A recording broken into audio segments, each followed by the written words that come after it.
Good evening. We begin with breaking news tonight. A dangerous situation unfolding still in Oklahoma tonight. Multiple reports of tornadoes. There are tornadoes on the ground now just west and south of Oklahoma City tonight. You're looking at live images, although because of the heavy rain in that area right now, we can't see the funnel clouds forming or where there would be a tornado on the ground. We've gotten reports so far this evening of one fatality so far from these tornadoes. That happened near Union City, Oklahoma, and that is just south of El Reno.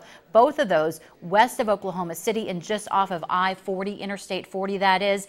And right now these tornadoes, they originated there near El Reno. They are now moving directly toward the Moore, Oklahoma community. You know, that's the town that was devastated just over a week ago by massive monster tornadoes. This is not good news. The National Weather Service tonight calling this a tornado emergency, meaning significant widespread damage will happen and a high likelihood of numerous fatalities expected with this very large, intense, violent tornado tonight. Again, this is happening near Oklahoma City. You're looking at live images right now. We are told that it is a complete standstill with cars on I-40, also I-35. The Oklahoma Highway Patrol tonight is asking people to get off Interstate 40 because these tornadoes are bearing down on that area right now just west of Oklahoma City. In fact, they're asking people in an emergency situation to get out of your car and just run. Do not be in your car if you see that tornado barreling right toward you. Again, these tornadoes moving about east, northeast, 20 miles per hour, 25 miles per hour tonight. Multiple reports of tornadoes. Nearly 40,000 people without power in the Oklahoma City area tonight right now, and that number is growing. It's a fluid situation. You can see right now another live image around Oklahoma City. Multiple tornadoes this evening. We've also been told that if you're stuck in traffic, or rather evacuate your vehicle if you're stuck in traffic, or just get off the interstate, head south if you can. The airport there in Oklahoma City has been evacuated. They've told people to go to the fairgrounds. Again, this is a monster storm, again barreling down on Oklahoma City, an area already hard hit by those storms from last week. And again, we've been staying on top of the situation. We've seen these tornadoes in these live images from these storm chasers tonight. They are not good. As far as tornadoes go, this is one of the worst, according to the National Weather Service. And the area affected just keeps growing. Again, more Oklahoma is in the path of destruction tonight. We've got someone on the phone right now. Her name is Natalie Tidwell. She's actually a friend of mine. I'm from Oklahoma. She grew up in the Moore area. Natalie and I went to college together. We were sorority sisters. Her parents have evacuated. They live right outside of Moore. Natalie, tell me the very latest on what you know on their condition tonight. Well, I actually got a text from my mom that said they were on I-44 and 104th, which basically runs east and west through the city, and which is pretty close to where they live, South Oklahoma City area. South Oklahoma City kind of merges with Moore. It's kind of one big suburb of Oklahoma City. I just don't know if they are moving or if they're stuck, you know, so it's still a fluid situation as far as knowing what their, you know, what the status is of their safety right now. Typical protocol here for a tornado like this, and your dad's a retired meteorologist, knows this, is to take shelter, but you said in the area there around Oklahoma City, most people don't have storm shelters. Yeah, a lot of them don't. I mean, they usually tell you to go to your safe place, you know, the innermost house, innermost, a closet that doesn't have any windows, that has no outside walls. But in situations like these, that's, a tornado emergency now, they basically tell you to get underground or you're not going to survive it. And so when my mom told me that my dad left the house, I immediately pretty much freaked out because my dad has never left the house. And they were there in the May 3rd tornado in '99. They were there in the May 20th.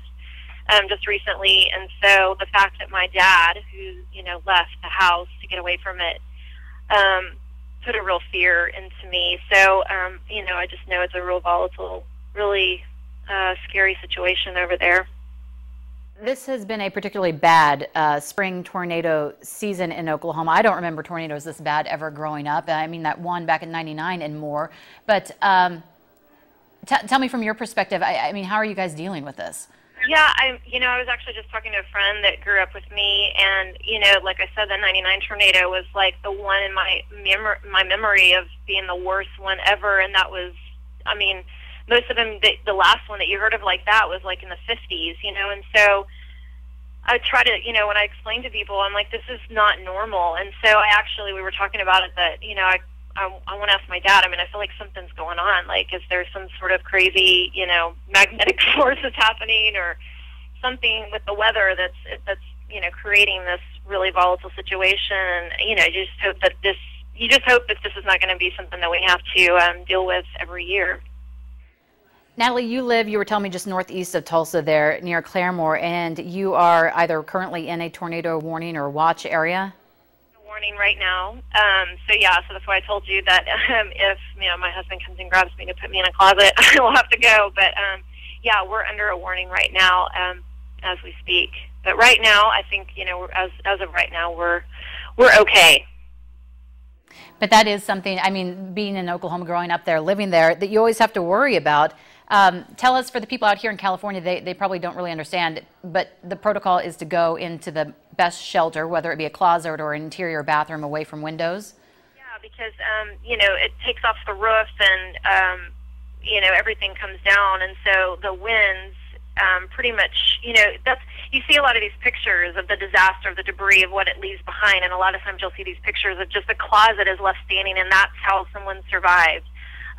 But it doesn't always happen that way. I mean, I actually knew someone really, really well, close to my family, that passed in the 99 tornado, and they were in a bathroom that was closed walls, that was in the innermost part of the home with no windows, and he passed away. And so, you just never know. But I mean, you as Oklahomans are strong people. We do what we do what we think is the best. But when you're dealing with tornadoes like this, it's almost, I think that's why you're seeing such a chaotic situation in Oklahoma City right now, is that people are so scared out of their minds that they're getting out of their house. They're getting in their cars, which you shouldn't do, because now nobody can get anywhere, and people are stuck in their cars, which is the worst place you can be.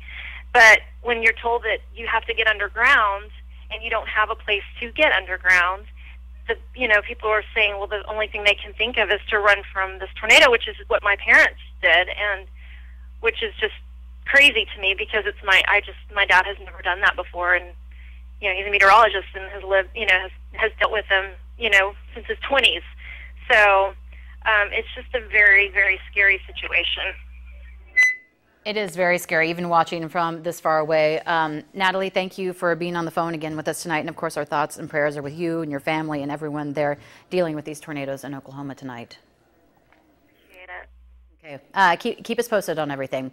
And right now we are going to stay on top of these tornadoes and the situation in Oklahoma. We're going to go to a break and come back right after that.